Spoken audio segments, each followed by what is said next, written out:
Beryl is a 40-year-old swordsman running a small dojo in a very remote village. When he was young, he used to dream of becoming the world's greatest swordsman. But those days are long gone, and now he has accepted that he is just above average when it comes to his sword skills. Though he could not make a name for himself as a swordsman, Beryl has discovered that he has a talent for teaching, and he uses it to teach the students of nearby villages, keeping his family's legacy of swordsmanship alive. Many of his students have made a name for themselves in the world, and thanks to that, he feels completely satisfied with his slow life. But his parents are not. They want him to marry and give them cute grandchildren to spoil, and Beryl struggles to explain to them that he is an incel who can't pull a girl even if he wants to. One day, as they are eating lunch and the old-timers are pressuring Beryl to get a wife, someone knocks on the door. Beryl quickly goes to open the door in order to get away from his parents' nagging, but he is surprised to see his former student Alusha standing in front of him. He welcomes her inside, and Alusha informs Beryl that she has recently been promoted to the commander of Royal Knights. Beryl is impressed on learning this, and Alusha tells him that apart from her other duties as the commander, she also teaches the knights swordsmanship. She says that she recommended Beryl's name as a special instructor for the Royal Knight Order, and the imperial family accepted her recommendation. Beryl doesn't understand what is going on, but Alusha shows him his appointment letter with the seal of the imperial family. Beryl thinks that this is some sort of April Fool prank, but his dad reads the letter to find that he will be seriously punished if he refuses. Alusha then informs Beryl that her carriage is waiting outside and they will reach the capital in just one day. Beryl is not sure about it yet, but his dad tells him to go to the capital and find a good wife. He even jokes that he should try dating Alusha, and while Beryl discards the idea because of the age gap, Alusha would totally let him hit. In the end, he has no choice but to accompany her. Beryl suddenly spots that Alusha still has the sword he gave to her when she graduated, and says that this ordinary sword no longer suits the commander of Royal Knights. Alusha denies that, saying that this is the only sword she will ever use, and Beryl thinks that she is saying this because she respects him a lot as her master. He, on the other hand, is pretty damn sure that he is not fit to be a special instructor. Alusha suddenly starts talking about how excited she is for Beryl. She tells him that he is already considered a legend among swordsmen because his students quickly reached the highest level wherever they went. He has been nicknamed the Backwater Swordmaster, but Alusha doesn't like the nickname too much. Beryl doesn't really care about it though, because he thinks that he is not even a decent swordsman, forget being a swordmaster. After a few hours, they finally reach the capital city, and Alusha shows Beryl to an inn for the night. The next morning, she takes him to her knight order and introduces him as her master who is way stronger than her. Beryl panics after this hype-building introduction, but he keeps his speech a short and humble one. After the speech, Alusha tells Beryl that he has to instruct the knights every Sunday, which is his day off in the village dojo, so it will not be too difficult for him. Just then, another female knight comes running towards them, calling Beryl master, and he recognizes her as Kirani, one of his most hardworking students. He praises her, saying that she has become a fine knight just like she always dreamt of, and Kirani replies that she is excited to learn from him again. After that, Beryl returns home, and he is surprised to find that another one of his students has come to visit him. The guy named Randrid gets up to greet his master, and then Beryl notices that he has brought his wife and baby with him too. Beryl's father suddenly tells him that he is no longer needed in this village and asks him to settle in the capital to do his job full-time and, more importantly, to find a wife. Beryl is utterly dumbfounded by this, but Randrid soon explains the situation to him. After having a baby, he and his wife decided to move to a peaceful village, and he also quit his job as an adventurer, even though he was at the highest rank. Beryl's father adds that this works in their favor as well, because Randrid knows their teaching style very well, and while Beryl works in the capital, he can handle the dojo here. Beryl realizes that he is no match for his father's cunning wit, and he accepts to let Randrid teach at the dojo while he stays at the capital. The next day, he returns to the capital and tells the entire story to Alusha while searching for a house. Alusha suggests that he stay with her, but Beryl quickly shoots down the idea and her hopes of jumping him. To change the topic, Alusha suggests they have lunch first and Beryl agrees, but just then, someone calls Alusha's name, insulting her for being with a man when she should be doing her duty as the knight commander. Beryl feels bad that Alusha is being taunted because of him and he hides his face, but she tells him that the girl who insulted her is stupid, so they shouldn't take her words seriously. She walks away from the redhead, who keeps following her angrily and even pulls down Beryl's map to see his face. While Beryl's eyes go to her black adventure plate first, the redhead falls completely silent on seeing him. She starts calling him master as well, but Beryl has no idea who she is. The woman tells him that it has been 20 years since they last met, and even if he doesn't remember her face, he should remember the orphan named Shurna that he took in and trained in swordsmanship. Beryl suddenly remembers about her and realizes that she has changed a lot. Shurna apologizes for not reaching to him earlier to tell him about her success, but Beryl understands that people get busy when they grow up. Shurna then asks her what is he doing with someone like Alusha. Alusha gets offended by this question and explains that Beryl is the special instructor of her Knight Order, and she is helping him find a house. Shurna claims that she can help him more with that because she works as a broker part-time, and Beryl suddenly feels that he should not step in between the two of them. Anyway, Shurna helps him find a good place to rent, and Beryl asks her and Alusha to be on better terms with each other. The next day, Alusha leads him to the Knight Order's training ground so that he can start his duty. She tells everyone to get in line, but then her Vice Commander Henblitz steps forward and challenges Beryl to a duel so that he can see if he is strong enough to teach the Royal Knights. Alusha accepts the challenge without even consulting Beryl, and he can't go back on her word now. As he gets ready to face Henblitz, the knights start gossiping about him, saying that he doesn't look strong or skilled enough to teach them. Beryl completely agrees with them, and then Henblitz also tells him that he thinks Alusha is making a mistake because she respects her master too much, but he will correct that mistake. With that, Alusha gives the signal to start the duel, and Beryl decides to at least look cool while he gets beaten to save his student's reputation. Henblitz suddenly dashes towards him and begins swinging his sword furiously. Beryl only dodges his powerful attacks, but then he deflects his sword's direction just by a small degree, leaving Henblitz completely unguarded and hitting his chin. Beryl gets concerned about hurting him because he planned to stop. Both the fighters get back to the starting position to resume the duel, and this time Henblitz decides to use his full power. Beryl realizes that Henblitz is faster and stronger than him, but his moves are super easy to read and deflect just by changing his direction a little bit. Henblitz gets pissed when Beryl deflects his sword, so he decides to unleash his ultimate move by spinning rapidly. However, when he lands on the ground, his sword doesn't hit anything, and Beryl is already behind him, tapping his shoulder with his sword to claim victory. Henblitz is completely bamboozled, but he quickly admits defeat and then turns into Beryl's fan, treating him to dinner at a bar to apologize for being rude earlier. He keeps praising Beryl and asks how he dodged his spinning attack earlier, and Beryl replies that he just matched his spin and used it to his advantage.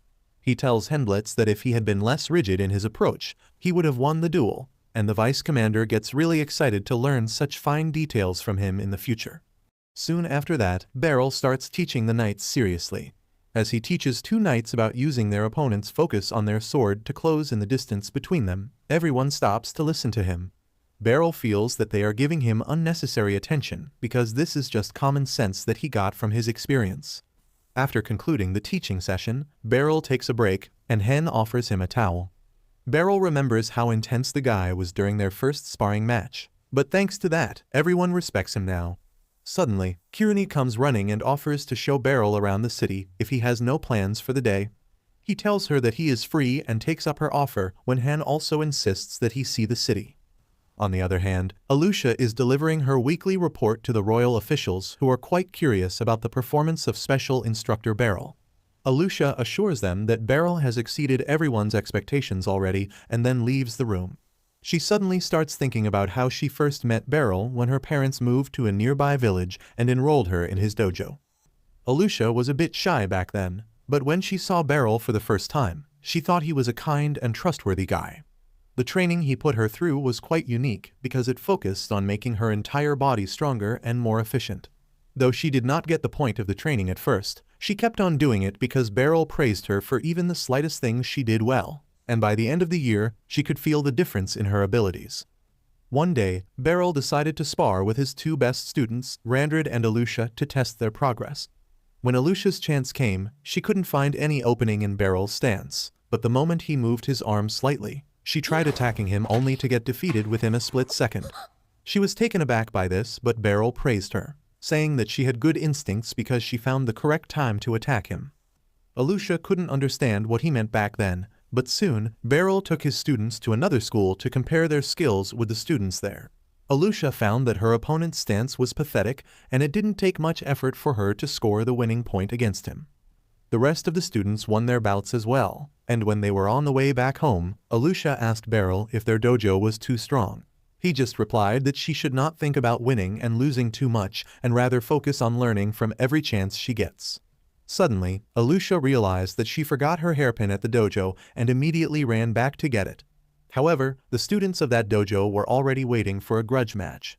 They told her that she would have to fight them for real to get her hairpin back. But when Alusha refused, they decided to attack her anyway. Luckily, Beryl arrived there just in time to take the attack on his back to save his student. The jerks from the dojo tried to attack him, but Beryl quickly took the sword of their leader and pushed the others back before picking up Alusha's hairpin. This frustrated the asshole, and he took his friend's sword to attack Beryl while he was bending down. But just then, his master came there and stopped him. The jerk tried telling his teacher that Beryl's students humiliated them earlier, so they were just getting even. But the wise man told him to shut the hell up. He told his students that they lost because they are not skilled enough, and no matter how many of them gather, they won't be able to beat Beryl. The man then kneeled down, apologizing on behalf of his students, but Beryl told him that it was no big deal. With that, he and Alusha headed back home, and she kept staring at the hairpin the entire time. She apologized to Beryl since he got hurt because of her, but he told her that it was nothing. He said that he should have gone with her from the start to avoid the situation, but it was all good since she didn't get hurt, and Alusha suddenly started crying on hearing this. Soon after that, Beryl and Alusha had another sparring match, and this time, she used his technique against him and won a point. Both of them were surprised by this, but Beryl accepted that he could not teach Alusha anything more now. He gave her a real sword as her graduation gift, and even though Alusha did not want to leave him, she accepted his decision. After leaving Beryl's dojo, she immediately went to the capital city to prove to the world that her master's sword skills were the best. She took the exam to join the Knight Order and defeated her opponents instantly. Even the examiners who tried to test her lost against her because Alusha found they were much slower than Beryl. She joined the Knight Order with full marks and then quickly made her way to the top. Throughout her journey, she realized that no one in the entire Knight Order could compare to Beryl, and she decided that she would not let him waste his life and talent in the countryside. So when she became the commander of the Royal Knights, she recommended his name to become a special instructor and brought him to the capital. Now, she feels that in the 10 years she was away from him, he has become even sharper and stronger. After coming out of her nostalgia, Alusha goes to the training hall and finds the knights practicing with each other. Hen tells her about the things Beryl taught them today and then reports that Kirani is taking him on a tour of the city right now. Alusha gets jealous on hearing this because she wanted to show Beryl around the city on a date. Meanwhile, Beryl is marveling at how big the city is when he suddenly runs into a magician named Feist. She calls him master like everyone else, but Beryl doesn't even remember her.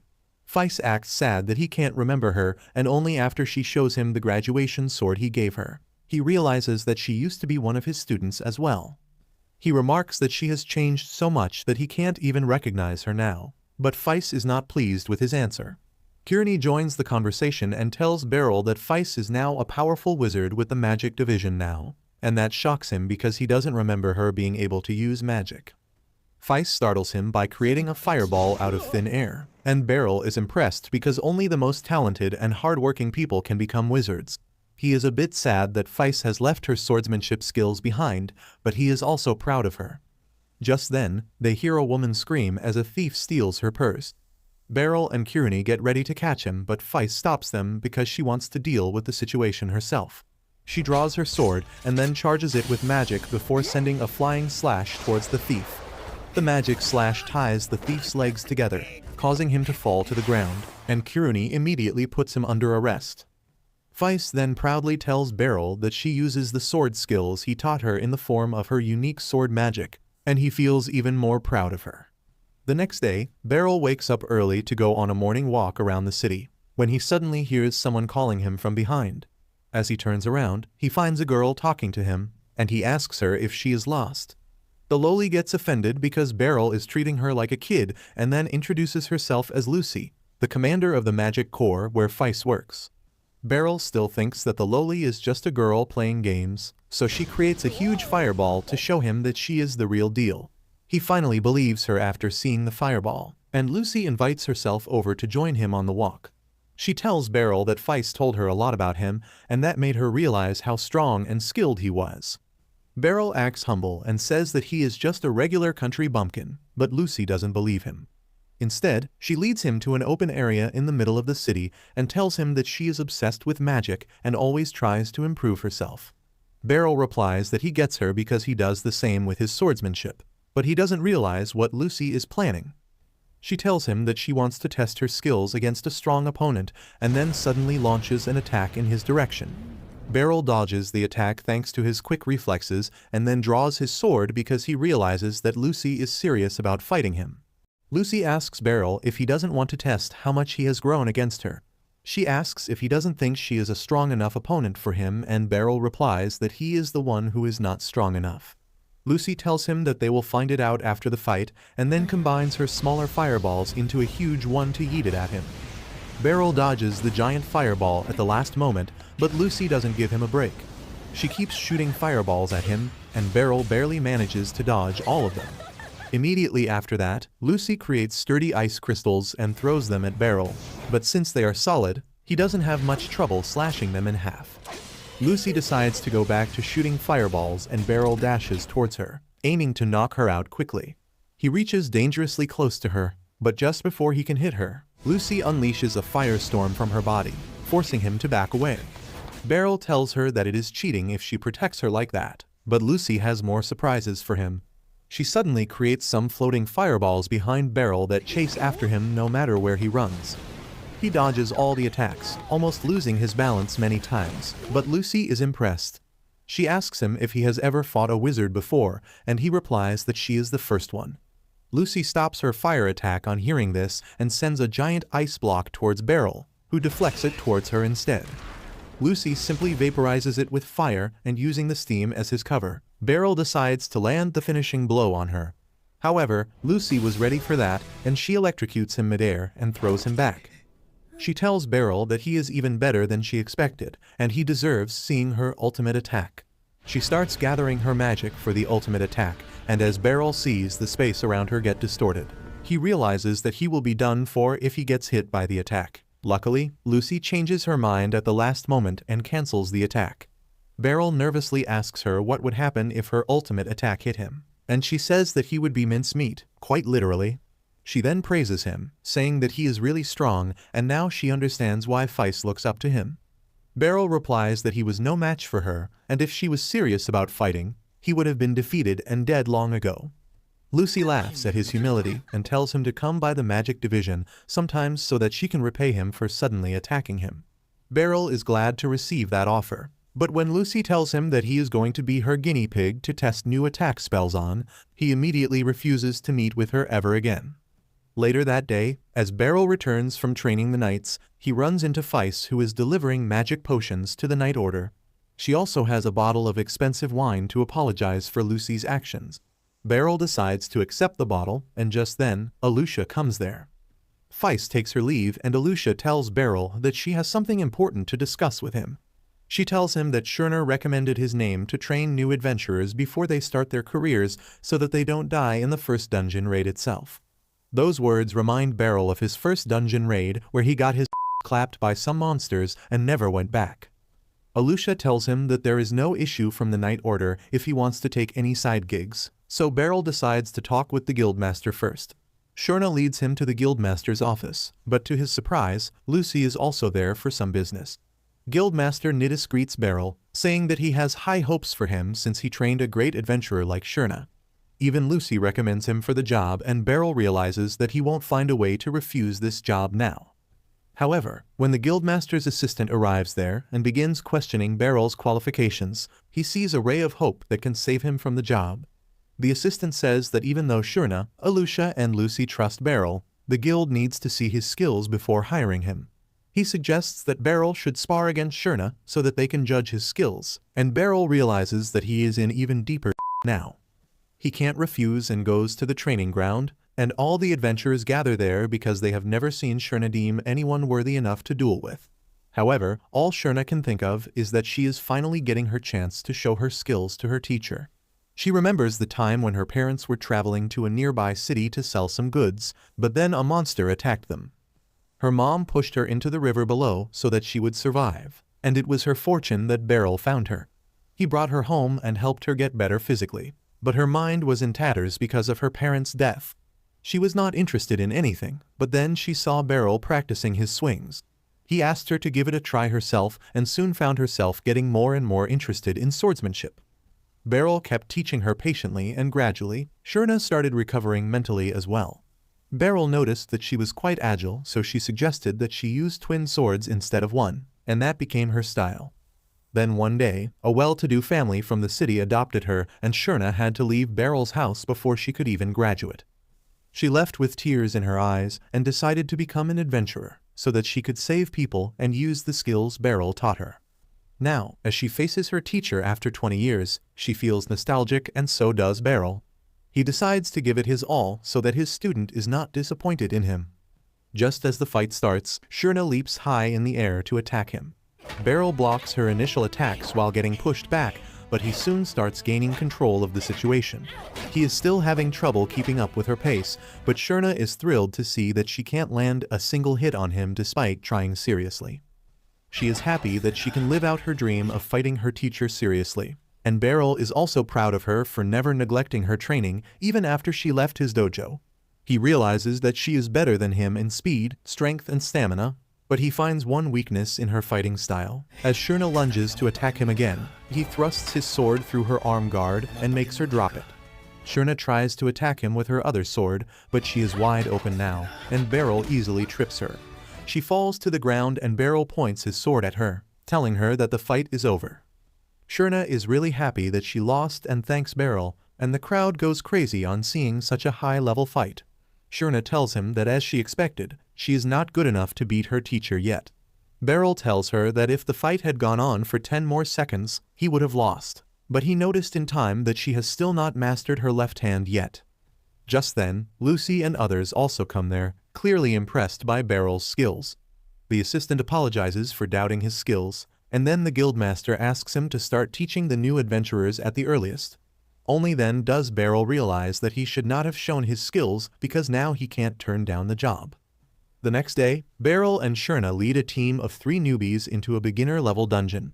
Despite being nervous, the newbies successfully explore the dungeon and hunt the goblins they find, and Beryl doesn't get the chance to teach them anything. He is satisfied with this, but as they are heading outside, Shurna says that it is odd that there were so few monsters inside the dungeon. Suddenly, the monster detecting device with the adventurers explodes, but they don't pay it any mind and head outside. Beryl notices the presence of a strong monster outside, but he is not quick enough to alert the newbies in time, and one of them gets attacked by a griffin. Beryl and Shurna rush outside and find that the newbie is still alive despite his injuries, but the more worrisome news is that they are facing an extremely dangerous S-rank monster. Beryl curses his luck for bringing such a powerful monster here on the first day of his job. He asks Shurna if she has any potions and she affirms. Beryl is glad to hear that, and he thinks that while Shurna holds the monster back, he can treat the injured newbie. He stretches his hand towards her, asking for the potion, but Shurna just thinks that he is asking her to tag him. So she does just that and tells Beryl that she agrees with him, and it will be better if a master like him fights the monster. She immediately runs away to save the boy and Beryl is bewildered. However, he doesn't have any time to clear the confusion because the griffin attacks him, and he quickly dodges it. Beryl takes his stance, realizing that he has got no other choice but to fight.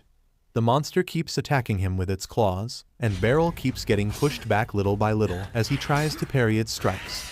He suddenly finds an opening and strikes the monster's leg, but it is too hard for his sword to cut, and he realizes that he will be dead meat if even one attack hits him. The monster keeps pushing him back, and then Beryl gets distracted as he sees Shurna carrying the injured boy into the cave. The monster hits him, tossing him away and injuring his arm. Beryl decides to change his strategy and charges head-on towards the griffin, but it breathes a fireball that narrowly misses him. Next, Beryl decides to approach the monster from the side, but it turns around and uses its tail as a heavy whip to push him back. However, Beryl powers through and cuts the monster's tail, making it really angry. The monster breathes another fireball at him, and right after that, it tackles him with full strength, dragging him through the forest. Beryl somehow climbs on the griffin's back, but then it suddenly takes to the skies, shattering the sound barrier as it tries to throw him off its back. Beryl holds on tightly, and in the end, the monster brings him back to the starting point. But this time, it doesn't hold back its powers. The griffin uses domain expansion and turns the ground under it to lava, forcing Beryl to step back. However, the griffin's powers extend into the cave where the newbie adventurers are taking shelter, and they find themselves playing a very high-stakes game of The Floor is Lava. As Beryl hears one girl screaming, he realizes that he can't wait any longer. He runs on the lava, attacking the griffin from different directions to confuse it. The griffin starts spamming fireballs at him, but Beryl uses the explosion to propel himself forward. Using the extra momentum, he manages to pierce the griffin's eye, but his sword breaks in the process. Beryl fears that this is the end when suddenly he sees Shurna jumping off a cliff and heading straight towards the griffin. She pins the monster down and without wasting a moment, cuts off its head. She thanks Beryl for helping her take down an S-rank monster, and he tells her that he didn't even do anything. Beryl then asks about the injured noob's condition, and Shurna tells him that he will pull through. After that, Shurna and Beryl go to the guild headquarters and show the proof of killing an S-rank monster to the guild master. He can't believe that they killed such a dangerous monster while protecting 3 newbies, and Shurna says that they all survived only because Beryl was there. He doesn't even get to tell the guildmaster that Shurna dealt the killing blow because the guildmaster begins thanking him and asks how can he repay him for it. He offers to make him a high-ranking adventurer right away, but Beryl instantly refuses that offer because he is not interested in risking his life each day. After that, the guild sends a team to recover the griffin's body, and Shurna thanks Beryl for what he did today. He refuses to take too much credit and says that they won without any casualty because she made all the right decisions. The next day, Beryl asks for Kieran's help because he needs to find a skilled blacksmith to repair his sword. Alusha tags along purely out of jealousy, but tells Beryl that she will help him choose a new and better sword that fits his strength and skills. Once they reach the blacksmith shop, Beryl immediately recognizes the blacksmith as Balder, one of his former students. Even Balder is surprised to see his teacher after such a long time, and Alusha is surprised that even people who can be classified as uncles have learnt from Beryl. Beryl explains that Balder was his only student who was older than him. He wanted to make better swords, so he joined his dojo to learn how a swordsman actually uses them. Beryl tells him that he is glad to see that he has opened his dream shop, and Balder is grateful to him for that. He then asks everyone their business, and Kieran asks him to sharpen her short sword. Balder takes one look at it and tells her that it is too damaged to be repaired, and she should just get a new one instead. Alusha is surprised by this because Kieran doesn't use her short sword roughly. Beryl asks her how the sword feels in her hand, and she replies that it feels nice and light. Both Beryl and Balder immediately understand that a short sword is not the right pick for Kieran because she is not feeling the weight of her weapon. He suggests her to try a bigger sword, and Kieran likes it, so she decides to buy it. After that, Beryl starts looking for a sword that fits him, and Alusha suggests that he get one custom made for him. He tells her that he doesn't want anything so fancy, and just then Shurna comes to the shop as well. As usual, she and Alusha start throwing shade at each other, and Beryl tries to stop them. He asks Shurna what is she doing here, and she immediately places the leg of the griffin they hunted the other day on the table, telling Balder to make a longsword for Beryl out of it. Beryl tells her that he can't accept it because she was the one who defeated the monster, but Shurna refuses to hear any logic. She tells him that he lost his sword because of her, so she must give him a new one. Balder also supports her, and in the end Beryl has to accept the sword. Balder is pretty thrilled about making a sword out of a S-rank monster's part, and he asks Beryl for a week so he can do his best. Beryl has no problem with that, and he says that it is time to leave the shop, but then Kieran asks him to train her to use the big sword properly. He takes her to the training grounds and teaches her how to swing the sword without getting overwhelmed by its weight, and then heads to the local bar to have a drink. He leaves the bar in a good mood, but as he is crossing the street, a thief tries stealing his purse. Beryl quickly catches her in the act, but the thief blasts him with a fire spell to escape. She goes to the hideout of a local gang and gives them all the money she has stolen today. The gangsters are disappointed because it is less than usual, and they complain that she is slacking, but their boss knows that the girl won't do that because she has to earn her keep. The girl named Mui stays silent throughout this conversation, but then she realizes that she dropped her pendant, which has been picked up by Beryl. The next Beryl spars with Hendlitz to see how much he has improved, and finds that he is getting better and more crafty in using his sword.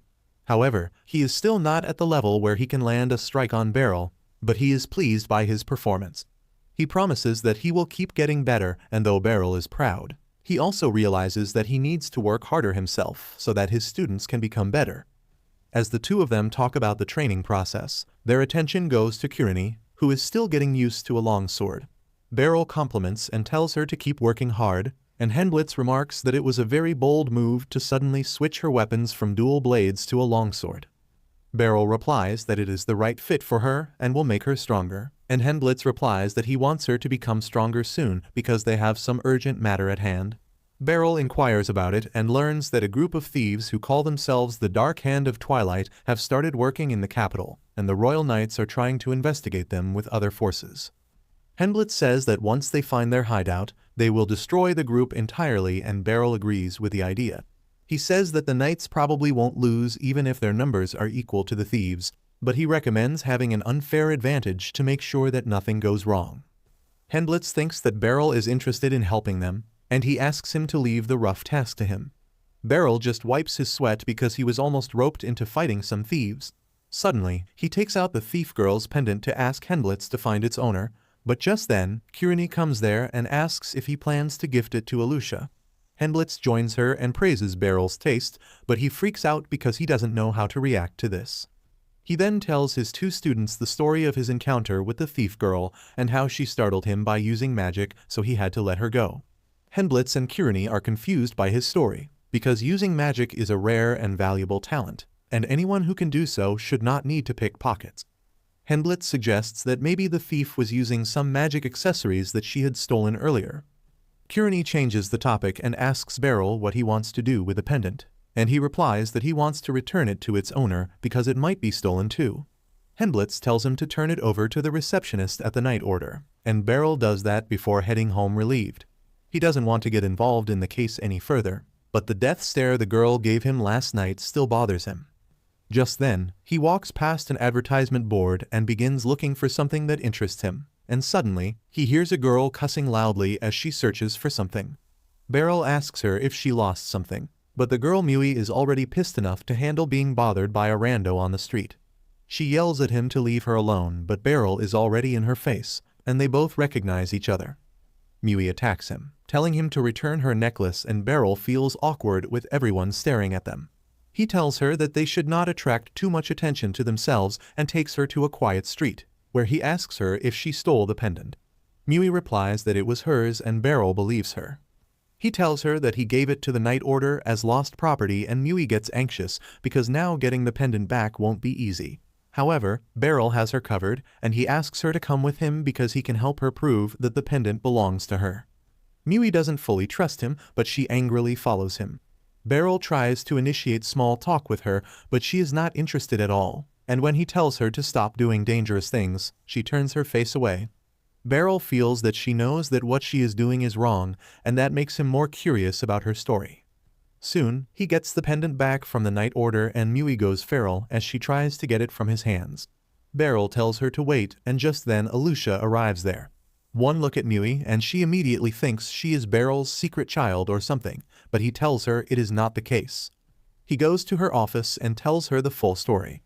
Alusha asks Beryl what should they do with the girl, but Mui knows her rights and tells her that she can't arrest her unless she catches her in the act.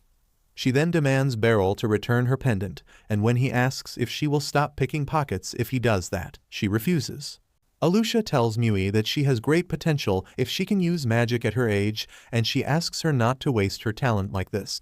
Beryl also encourages her to tell them if she is facing any problem because they help her, and Mui decides to open up to them so that she can get her pendant back. She tells them that a man promised to bring her dead sister back to life if she paid him 5 million coins, and since she couldn't get that money quickly another way, she became a thief.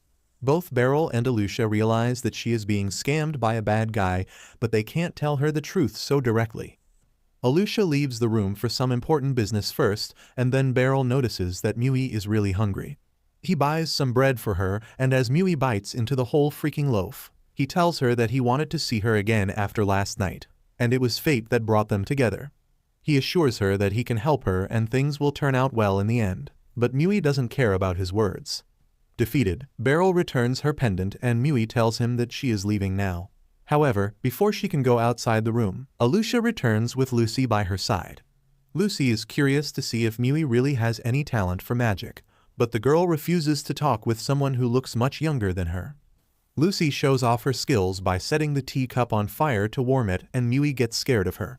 Lucy then orders her to enroll in the Magic Academy, but Mui refuses, saying that she has to earn 5 million coins quickly so that she can revive her sister. Lucy gets to business and tells her that the magic to bring back dead people doesn't exist. Mui feels her world shattering as she hears this and tries to argue, and even Beryl asks Lucy to stop, but she replies that it is better if the girl learns the truth before it is too late. Mui refuses to believe her and says that she saw the wizard use magic to bring her sister back to life temporarily. She says that as long as she keeps paying money, her sister's body will not decay, and when she deposits the full amount, the wizard will bring her back to life. Lucy is tired of explaining to the dimwit that resurrection magic is not real, so she asks her to reveal the name of the wizard so that she can confront him and learn if he is speaking the truth. Mui is reluctant to tell her anything, but Lucy convinces her to give up the wizard's name by saying that if he really can bring the dead back to life, she will pay the 5 million coins from her pocket. Mui reveals that the man calls himself Twilight and Lucy asks her to take her to his hideout. Alusha decides to come along too because Lucy might need backup, but she refuses to take the knights with her because they attract too much attention. Instead, she wants Beryl to come with her because she knows he is worried about the girl. Mui leads the two of them to the hideout of the gang called Dark Hand of Twilight, and they are surprised to find that it is not far away from the main road. Once they reach the building, Beryl starts feeling like he should have got a real sword for the mission, but Lucy tells him that with his skills, a wooden sword will be enough. She starts walking towards the door, but Mui tells her that the gate doesn't open, and they have to use the door in the back. Unfortunately, Lucy is not in the mood to take any detours, and she uses her magic to blow open the door. The thieves hiding inside are shocked to see intruders, and one of them tries to scare Lucy away, only to get sent flying by her magic. She tells the thieves that she is here to talk with their leader, and not the bottom feeders, and just then, she senses that he is downstairs. She decides to go and have a chat with him, and leaves the thieves upstairs to Beryl.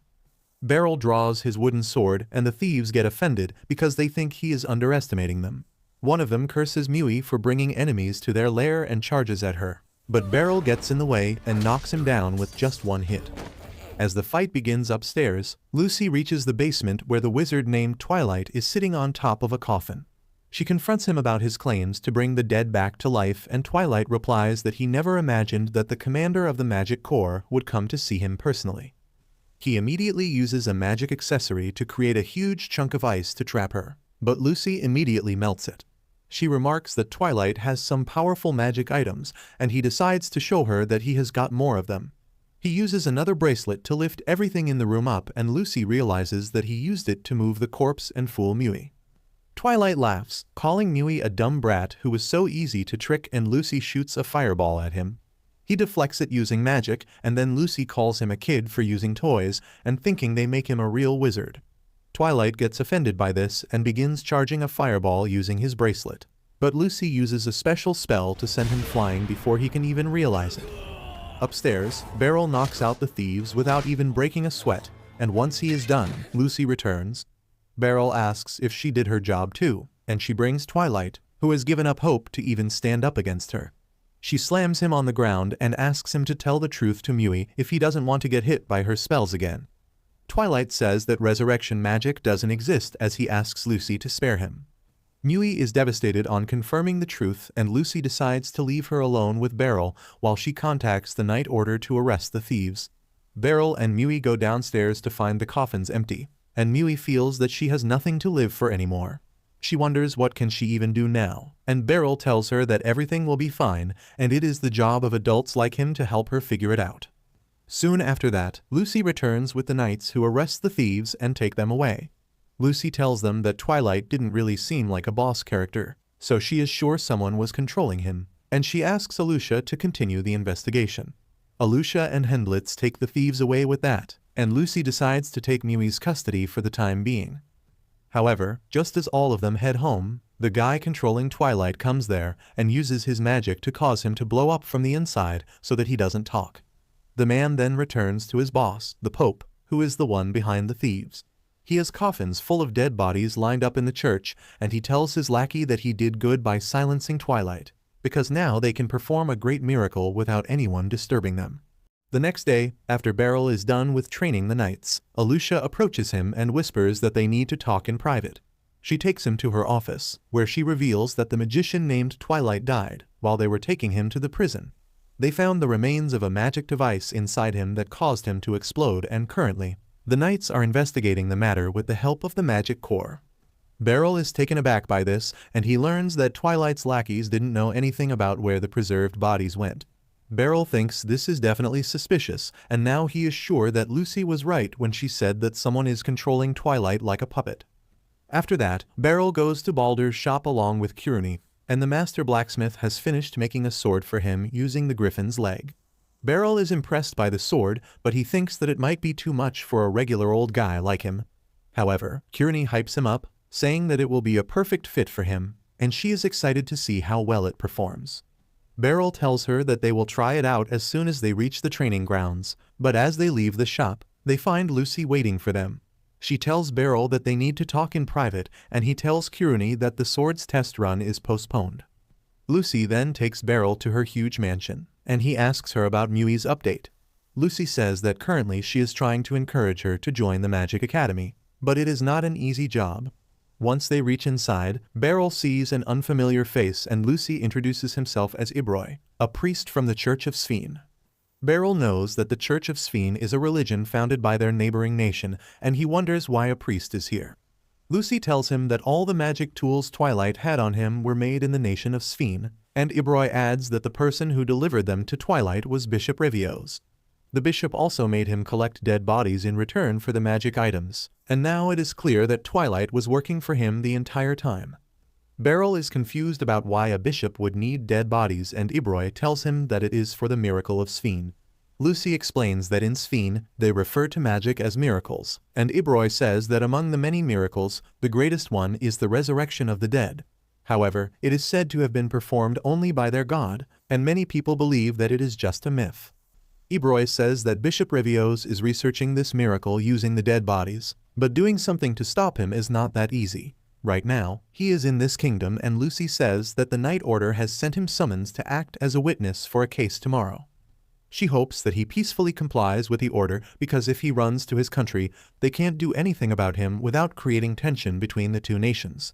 Beryl gets a bad feeling about the direction this thing is heading in, and then Ibroy confirms his doubts by saying that if Revios tries to escape, he should be the one to capture him.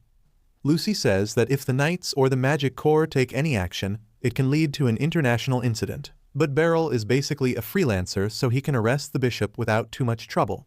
She tells him that Alusha has also given the thumbs up for this mission, and Beryl realizes that he has no choice in the matter. He begins to think that if they arrest Revios, they might be able to retrieve Miui's elder sister's body, and that will give the poor girl some sort of closure. He agrees to take on the mission, and then Lucy walks him outside. Just as they open the door, they find Miui returning from grocery shopping along with a maid. Things get awkward between her and Beryl, but he says that it looks like Lucy is taking good care of her. Miui gets mad at this and asks why are they being nice to her when she was a criminal just a couple days ago. She asks why do they care so much about her, and Beryl realizes that she is just confused about the sudden changes in her life. He tells her that she doesn't need to worry about these things because she is just a kid, and it is the duty of adults to look after children. He tells her to accept the kindness of the people around her because they won't hurt her or take advantage of her, but Miui finds it hard to accept. Beryl tells her that if she feels so bad about receiving things, she can pay him back by buying him dinner once she grows up. He tries to give her a head pat, but she pushes his hand away because she is still not comfortable with the idea of being loved. Beryl decides to let her take the time she needs, and he leaves the mansion to prepare for his mission. That night, Beryl goes to the local branch of the Sphene Church, and he finds Bishop Revios packing up his stuff to flee the country. He decides to infiltrate the church and arrest him at once, but the captain of the bishop's guard stops him. Beryl tries to be civil about it and says that Revios has been summoned by the Night Order tomorrow, so she should stay in the country. But the guard captain tells him that the bishop doesn't need to obey their rules. Just then, more guards come there, and the captain gives them the permission to use miracles as he leaves. The 3 guards draw their swords and use magic to enhance their physical abilities, but Beryl has no idea about that because he has never seen that magic. The 3 guards attack him with great speed, and he has a hard time parrying their attacks at once. He realizes that he needs to give it his all if he wants to win this fight, so he stops holding back. As a guard attacks him, he steps to the side to dodge and then slashes his stomach with his new sword. He is quite impressed with its sharpness, and then the 2 other guards attack him together. Suddenly, more guards come from the other side, and Beryl realizes that he is in trouble now. Luckily, backup arrives on his side too, and the guards are hit by a magic spell that disarms them. Feis, the magic swordsman, and Kearney are there to back Beryl up, and he asks what the hell are they doing here. They tell him that they were just passing by, and he is sure as hell that it is just an excuse. Anyway, he is grateful for their help because they help him take down the enemies. Just then, a guard attacks him, and as Beryl blocks his strike, the physical enchantment magic on him wears out and he collapses on his own. Beryl still bonks him to be safe, and at the same time, the other guards suffer from a similar fate. Soon, more guards come running there, and the girls ask Beryl to let them deal with the situation. He thanks them and then runs towards the church, where the bishop and his guard captain are waiting for him. As the guard covers for him, Bishop Revios uses his power to awaken the dead people from their coffins. One by one, they get up and surround Beryl, and then Mui's sister also joins them. As the zombies surround Beryl, the bishop and his guard leave. Beryl curses the bishop, saying that this is the opposite of a miracle. He wonders if he should fight back against the zombies, when suddenly, one zombie attacks him from behind. He pushes it back, but the zombie grabs his feet as the others come closer. Beryl beheads the zombie, who suddenly bursts into blue flames and vanishes. Now that he knows their weakness, Beryl easily kills all the zombies, but when it comes to Mui's sister, he starts hesitating. He then makes up his mind and suddenly turns around, hugging and apologizing to her before taking off her head. She vanishes into a blue flame as well, and Beryl is moved to tears because now Mui can't get the closure she deserves. As he is busy mourning the girl, the guard captain arrives there and uses the physical enchantment magic on himself.